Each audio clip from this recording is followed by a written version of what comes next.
Part 2. Hey, Jay. That's what I'm calling this one. I'm still waking up. Number one, like I said, I don't know if I'm going to do this, but I think this is kind of like my morning video wake up vlog. So I'm going to talk to you for a little bit, baby.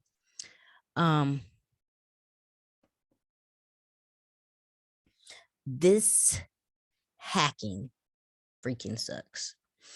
When I tell you I have to do every single account, like here's the first issue. First, like some of my accounts are letting me log in, a lot of them are not. And so like I have to find the customer care support and like send these personal emails from a different email to beg them to close, lock, or give me re-access to my account, because y'all gonna still take my money. Y'all gonna still take my money. You know what I'm saying? I got hit with that. Even my little cute little Canva account, Like if you work with Canva is so cute, and you get to put your little stuff here and there and everywhere. And Canva is fierce with the, we gonna get paid, player. We gonna get paid. So I have to go back in and find the customer support, which I don't know if you guys ever had time to do that. That is annoying. Like trying to find the customer support for each and every website that you think you might be on, and taking time out to put the brain power to put that together. It's annoying. Like it's so annoying that it's going to make sure I never do this again. Have you ever been in a position where you are so,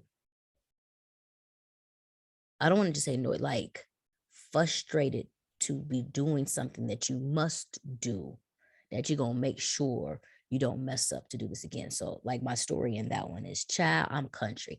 I is country. You know what I'm saying? I'm so country. I'm like, hey y'all, how y'all doing over there? Yeah, you know what I'm saying? I'm gonna go ahead and go over here, because over yonder is over there. It's like that. So yes. So did you bring some of the potatoes over here? Because I'm gonna give me some eggs, potatoes, and some gravy and some sausage biscuits. Sausage biscuits is good up in here, you know what I'm saying? Like, so I can't wait to like, that's how country I am. Code switch, like pop, pop, right there. Like, hey, I can go the other way too with my code switching.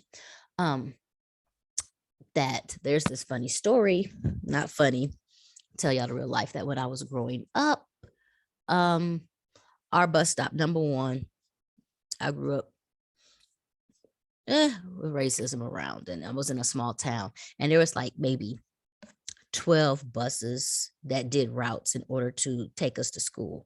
Well, child, one bus picked up all of the black kids for school. And it was just one of those things. So literally there's two towns, town A, town B. I ain't giving you all the business. Town A, town B. Town B, let's just go, B was mostly black people. Town A, white people. And town A is spread out because it's country, like trailer parks, trailers, ranches. Like it was nothing for me. Like I seen bulls. Bulls was right next door where I lived.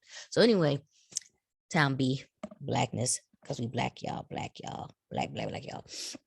Town B, all shared one bus. So that bus would be packed to the brim. And it was me and my family's lucky position to be the last pickup on the bus. Now, we actually had to fight to become the last pickup on the bus, because before, this is true, before, for like a good 2-3 years, the bus would not pick us up because we lived on the highway, and they said that was a danger zone. Now, mind you, we country. Ain't nobody, when I say highway, we ain't talking about zip, zip, zip, zip, zip, zip, zip, zip. I'm talking about just regular car, two-lane highway, zip, zip, like something where a bus with a major stop sign. Now I'm getting mad thinking about this, because I'm like, yeah, y'all was on some bogus stuff. Major stop sign can easily hit that stop.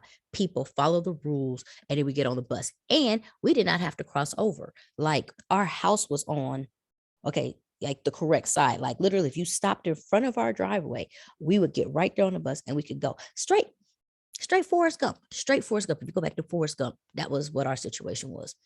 But they told my mom no. So in order for us to catch the bus, there was a field that me and my brothers had to run through, because what would happen is the bus would hit this curve, like they would hit this curve. So we would have to sit on our porch and watch for this curve to hit. Once it hit this curve, it would go around the block. It would pick up like 3 other stops. So we knew we had exactly like 4 minutes to run across the field and get to my friend's house, who would let us chill there. And fun fact, um, that was a best friend at the time, and we were never let inside the house. We could only stay on the porch. So when it was raining, all this happened, rain, sleet, snow, whatever, this is what it did. So what happened is, like, I would be getting ready. My brothers would be in different locations. My mom said this was the funniest thing she ever seen, because we had a system. And as soon as one brother saw the bus hit the curve, he would yell through the house, "Bus!" And then my other brother would turn around and be like, "Bus!" And like at that time, I was high school. So I had like all this stuff, like I was in basketball, da, da, da. So I would have all this stuff. And then by the time we yell bus, cold dash, we dashing across this field. It's not a backyard, it's a field. I promise you. It's an acre, like, so it's an acre, so it's acre wide, and we'd be running, we'd be, mom said, you see in ponytails in the wind, like, frou, frou, frou, frou, and we'd be running through this field. Yeah, they was growing stuff in the field. We'd be running, and we would run, and we'd get there, and we usually get there with like a minute to spare before the bus would come up and roll and pick us up. And then we get on the bus like nothing happened. We get on the bus, nothing happened. Not only did we get on the bus, it's never no room on the bus because we were last pickups, right? So we always either had to squeeze in to different seats or stand or sit. I don't know if my mom knew that. We sat in the bus because we would sit in the aisle of the bus at the very back, because it was like 3 of us, the last pickups. So that then they finally, like, I think my junior year, because my senior year I drove. My junior year picked us up in front of our door. So the inconvenience, the issue would be if we missed our routine, especially with that one, if we were that minute late, the bus would dip. And I promise you, there has been times, I promise you, Mr. Austin would see us running through the field, like, and he would act like he ain't see us. So he would try to start driving off. Man, we'd be huffing. And so what happened is if we missed the bus, we had to walk to school. Like, ain't no skipping school because you missed the bus. And I ain't part of this new school generation where you could call your mama that you missed the bus and your mama stop her job, come and drive you when she already had free transportation to get to school, to get the bus. So like, no, there was times, and this is the funny thing. So there was times we had to walk to school. I only say that because I'm thinking, you see how I'm thinking, because I promise you, we ain't never walked to school more than 8 times. Like, once you missed the bus and you actually had to do that walk, which was I swear, from street to street, that was 2 miles. Street to street was 2 miles. And then it was a mile up a hill to get to our school. I could tell you this right now. I know exactly the turns, because you turned at the old video store. Like, this video store is not there anymore, but we had our own makeshift Blockbuster, and that's where you make your turn, and then you just go straight up. So that walk would take a good 30 minutes, with the backpacks and everything like that. So I'm telling you, we got this thing down. We was track star, and because like, if you missed the bus, like, you just had to turn around and walk. And to make insult to injury, we had to go back across the field just to get to the road so we could turn around and walk to school.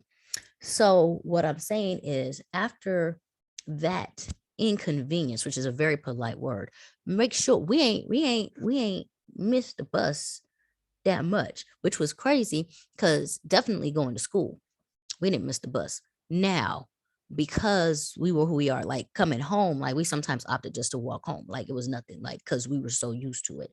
So there, you're learning 2 different kind of tenacities there.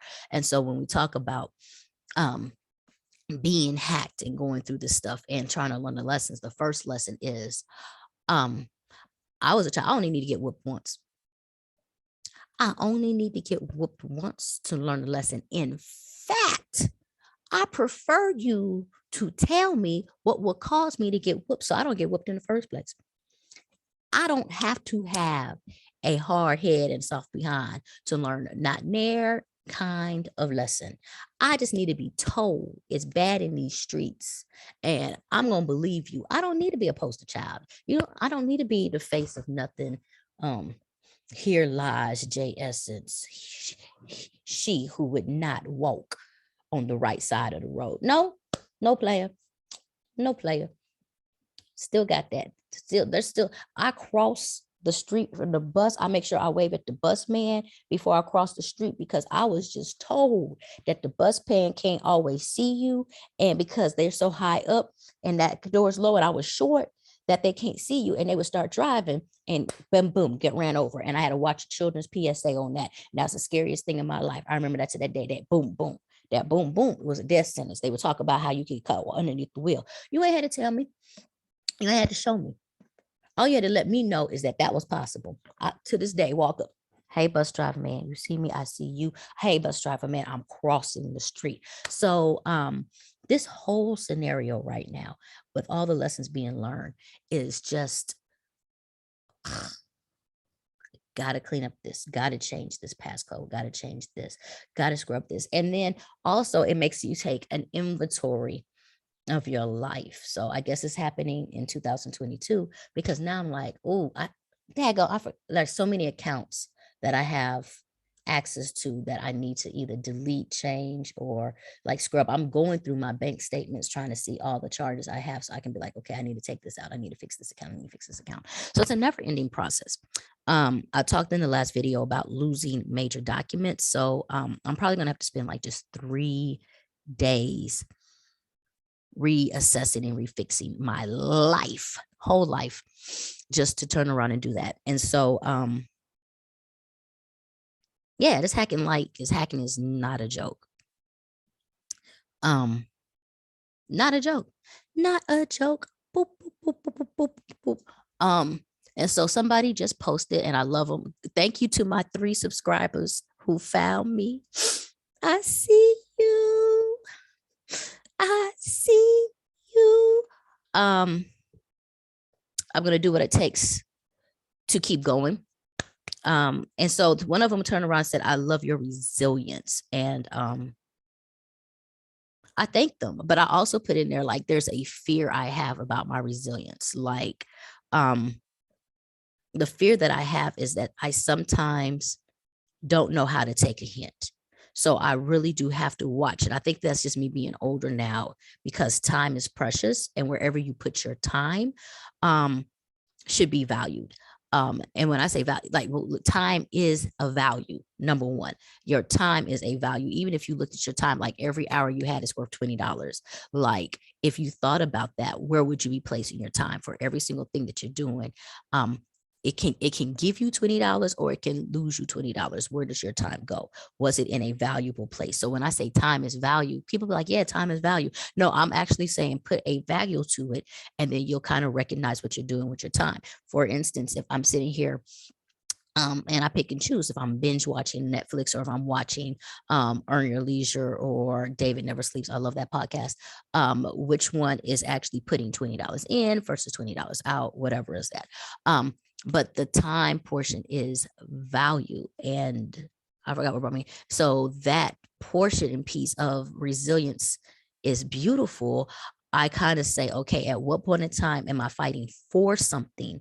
And at what point in time am I fighting against something? And let's put it into like your dating life. Like there have been many times that I felt like I was in a relationship that was definitely needed to be over.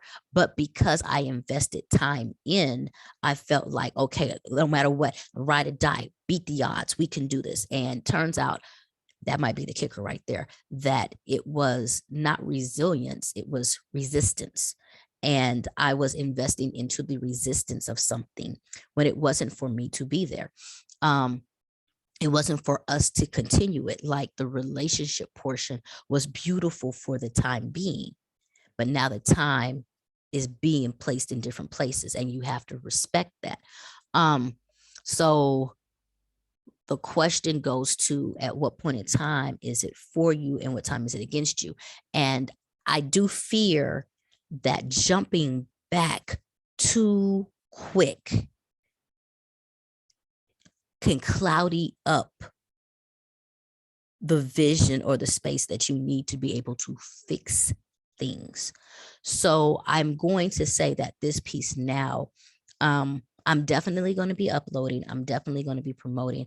I do think until January 1st, the videos that you're going to get are just going to be random and vlogs and helping me get things out, because I don't want to jump back so quick that I miss the full scope and season of a lesson. I don't want to be so headstrong in trying to make things my way that I don't make them the proper way. And the truth is I feel like my life is guided. I do. I feel like my life is guided. I feel like people are watching me. I think there are a lot of times people are like, oh my gosh, how did you come up with that? Oh my gosh, how did you do that? And the answer is I just did. I don't even have like a set formula. It is what it is. And that's because there's things that happen in my life where I'm able to hear, and this is not I hear from the Most High. No, I just, something will flash through my mind and I put in I wonder. I put in a question, a book will come across, I'll hear some words, I pay attention to a conversation, and the next thing you know, can I do this type of farm? Can I see this? Can we do this? And it just grows. So I don't want to be so resilient that I lose the voice that's supposed to be guiding me. So y'all just gonna suffer, and your girl is gonna probably come back and be a lot more on point after the first. I'm going to give myself this 10 days 10 days to clean up, to do house cleaning, to figure it out. So talk through these other things, and let me get loud, let me get purposeful, let me just be honest. Let me use these words as prayers, mantras to movement, moments of meditation, positioning my power. You know, I love me the alliteration, y'all. If anything, like I need me a t-shirt that says I love my alliteration, because you know I'm gonna come up with some words that come together.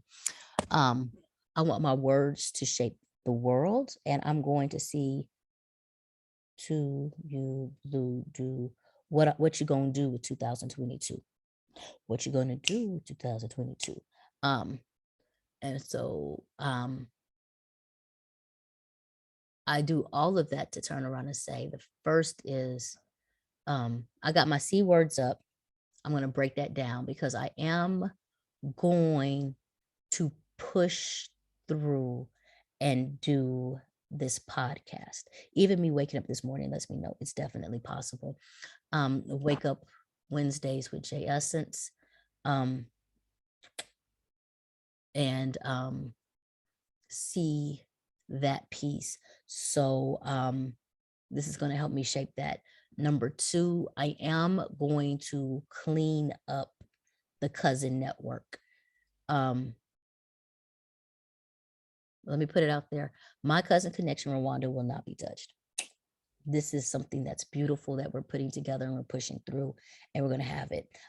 Me and Emmanuel are going to really sit down and shape that. And I love it. We're 6 months old. We're 6 months old. So we're definitely we're shaping our VIPs, and we're going to shape our family memberships, and we're going to be able to really create a better consistency of what's really needed. So my cousin connection is going to be the premier spot online for Black expat and expat knowledge and information there. But there's a stronger, yeah, I'll just tell y'all the whole truth. Like, why not? It's only 7 of y'all right now. So My passion comes from, I got to say this one correctly. I want to say it comes from supporting people, but the passion's not in the taking. Like some people can take from you, and some people could be looking to be helped, and then they take from you and it's draining. But I love helping you figure it out. Those are two totally different things. And so my passion comes from helping people to figure out. And I don't think that we have strong enough talks regarding sustaining life. And when I talk about sustaining life, I'm talking about, and I don't like this one because it's health, it's sustaining financially, it's sustaining emotionally. That's being in a space to be able to have all of your emotions and see your way through to the other side. I'm not telling you can't cry or anything else like that. It's a place where you can go through the up and downs, but you know how to get to the other side. It's kind of like that tidal wave boat. You could ride all those things, but you're never coming out the boat. You know, you're strapped in, you got your paddle, river rafting, that's what it is, but you're never going to come out the raft. So emotionally sustainable and just coming up with those conversations. So I want to be able to create a network for the cousins to connect, and be able to share those resources and build the process behind leaving. Don't care where you're going, baby. Just making sure that if you choose to leave, you know how to have things in place. You know how to push through. You know how to create what you need to create and do what you need to do. So that is really, like, I think I perked up a little bit and the sun is out. A real passion of mine is that piece. I love what I do for the cousins in Rwanda, and I want to keep that there. I think for a while, we talked about branching out, and that's just not a feasible move right now. But it is feasible to take care of the cousins, and to take care of you through here, here, here. My students know that greatness happens here, greatness happens here, greatness happens here, greatness happens here. Like, yeah. I might have to do that one again. Okay, so the other one is that I am doing a lot of work with the farm. I've let it be known that the farm is kind of like my number one love. We are always doing something with the bunnies. I got those. We're always doing something with experimenting, taking courses, learning soil, learning those things. And so I am on the edge of learning more, because that's important. I am also going to be very honest and open, and this is one of the things that really hurt me the most because it's very emotional. I am becoming competent with getting into stock markets and investing and trading. And so there's a lot of lessons going there. And the lessons really kind of hurt because it deals with one of my weaknesses. And so when I see something, I just don't understand it well. And I'll break that down. Like for me, I am like this wonderful math teacher now. I never started that way. And what happened is for me, I had to change like my math into stories. Or I had to change my math into purposes or like even rhythms or games to be able to understand. And then I can dig deep. And when I dig deep, I could decipher. I could do anything as long as those numbers had purpose and value. Like there was a reason. I just don't like seeing like 10 plus 10 is 10. Why? What's the growth? Like, and so once I learned numbers that way, once I learned geometry in that way. I was always great at geometry because geometry had a purpose. Data, love data, love data. Data tells a story. But just to have those numbers. So right now I struggle with trading because I can't figure out the story. I see the purpose of it, but because trading doesn't have an end, you know what I'm saying? It makes it it makes it a guess. And I know there's a way to read it. So those are things that I'm trying to do is sit back and learn how to read. So those are, so those are the things that I'm really focused up on 2022. There's a couple, let me just put it out there. Let me put this out as my prayer. I want to become a paid public speaker in a very, very strong way. I want to take these mantras that I say and actually present them to colleges and youth, and create it in a leadership style class and all of these things. I want to take everything. I want my words to build worlds. I want my words to build words. So I don't know what I'm saying, but I want my words to impact the world. And so that is a really big thing that I want to do. I want to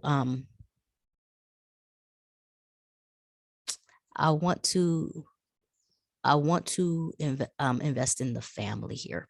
There's a strong family and I love them so much. So I want to continue that peace and provide inspiration, provide moments, provide those things. And I want to become more secure in my role of a provider. I'm learning that that's a new role for me. I never had to provide, and that's a very different energy. And I shout out, let me stop at this. I shout out, first of all, let me stop because I don't want to make it like sexist, but I shout out all the men who are providers for families and decision makers. I shout them out because in my role of being a single woman, I didn't recognize how that pressure becomes part of your daily and you carry it. And truthfully, for the men, the ones I respect, you're prideful on your position to provide.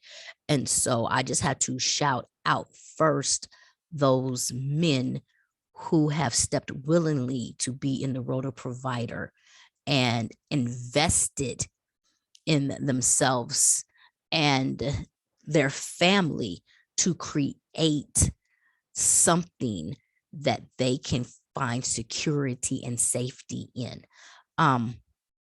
Just major shout out. Then of course, the people's gonna be like, girl, I do this in my home. I now say I shout out to those who are just providing. But I wanted to shout out the men in a different aspect because I'm going to be honest and say I never knew. That's not my place to know. I don't know what that feels like. And so then, and like I said, this, like, I don't want to be on the hatred, but this is not for every man because not every man is stepping into that role the way they need to. But those who step, much love. And then my sisters who are in this piece with me, or understanding, it's real when you're an entrepreneur. So literally your mind makes money. And that's a beautiful thing when your mind makes money, but your money creates households. And so you have to be making sure that your eye is on the prize, that you're not distracted, because your word is somebody's tuition. Your will is somebody else's, food. That's how they feed their families at night. So when you're an entrepreneur in that sense, it makes things stronger. And then while you're doing that, you're running a household and trying to create a legacy and teach people and grow people. And there's such a fumble of trying to figure out the formula, I told y'all the alliteration, I'm on these alliteration words. It's a fumble on trying to figure out the formula and try to figure out the word. Like, you look like you know what you're doing. Like, people look at me like, oh my God, JS has got it all together. I don't know half near time what might be happening in the next 5 minutes.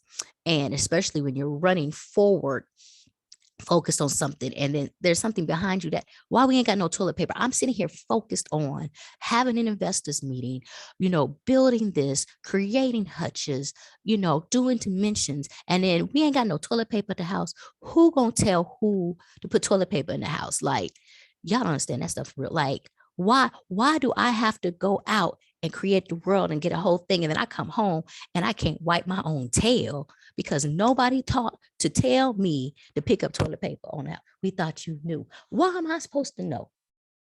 How am I supposed to be in my head? So that's provided. Like that's part of like entrepreneurship. Like you got to find a team, baby.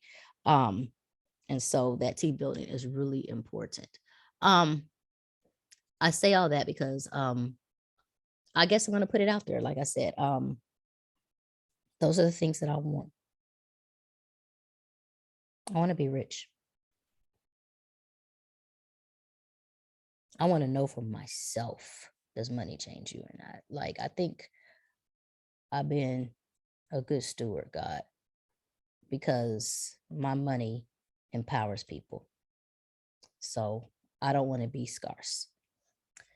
And in order to do that, I got to be a business person, entrepreneur, and fair. And I'm so proud of what I produce. And I'm going to keep doing it. By the course, y'all.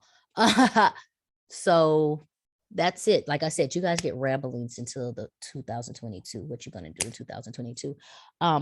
But I guess that's the whole purpose of this morning, was to set intentions, to look at the sun and let it lead the way, to find the light. See how it's beaming right there? So sexy, so beautiful. Find the light and the fight. Make sure that when I fall, we fall down, but we get up. To make sure that my get up is in the right direction of the sun so I can move forward. Because I'm not going to get up and be walking backwards. Like when we fall down, I'm going to get up quick, because it's very important which level I survey the scene. If I'm down and I'm surveying the scene at the down level, I can't see all that's out there. So I'm going to fall. Resilience girl. So shout out to who did this for me. Thank you. I'm going to get up. I'm going to survey the scene and then hit it with a gangster lane. No, I'm just playing. Survey the scene. And then I'm going to make sure that when I walk, I'm walking towards the destiny. I'm walking into, that's the big one. Auntie Wendy knows. I'm walking into the empire. Because my goal is the empire. My goal is to build an empire. J Essence Empires.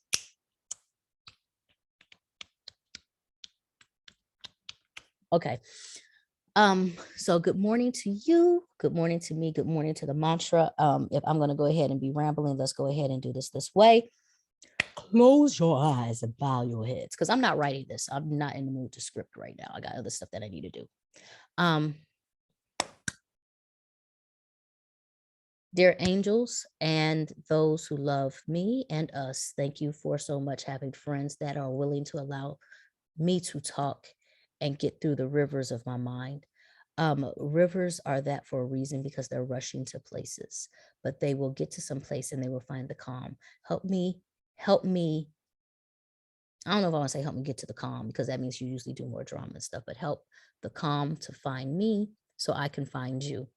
Thank you so much for the light. I see you now. I feel you now. I love you now. Thank you so much for allowing me to continue to be on this path. Hold on. Hey, mama. Give me one more second. Thank you. So those moments, thank you for all of those things. Thank you for the rhythm. Thank you for the reason. Thank you for the vision and the focus. Amen and amen.